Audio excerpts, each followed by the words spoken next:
Welcome to Kenton's videos. Enjoy the video. You start by choosing the quietest spot and positioning the mic 6 to 12 inches away. This reduces room hum and proximity artifacts. Once set, open your DAW or recorder and confirm 48K HC, 24-bit for headroom. Next, add a noise gate plugin. Lower the threshold until background becomes inaudible between phrases, set a fast attack to avoid clipping, and a medium release so words don't truncate. These first steps remove steady low-level noise and prepare the signal for deeper cleanup.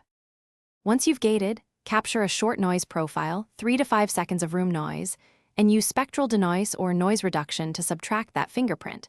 This targets broadband hiss. Then apply a parametric EQ.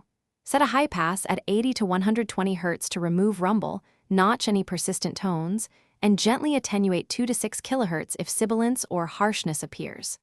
Make subtle moves. Aggressive cuts make audio thin. These steps refine clarity while preserving natural voice tone. Finish by balancing dynamics. Apply light compression at about a 2-to-1 ratio and 3 to 6 dB gain reduction to even levels, then use de-esser for sibilance and declick tools for transient noises. If clicks or breaths remain, perform manual spectral repair or clip out problem sections. Once satisfied, export at 48K HC, 24-bit for archives, or convert to 44. 1K HC, 16-bit for distribution. If noise persists, make sure the recorded noise.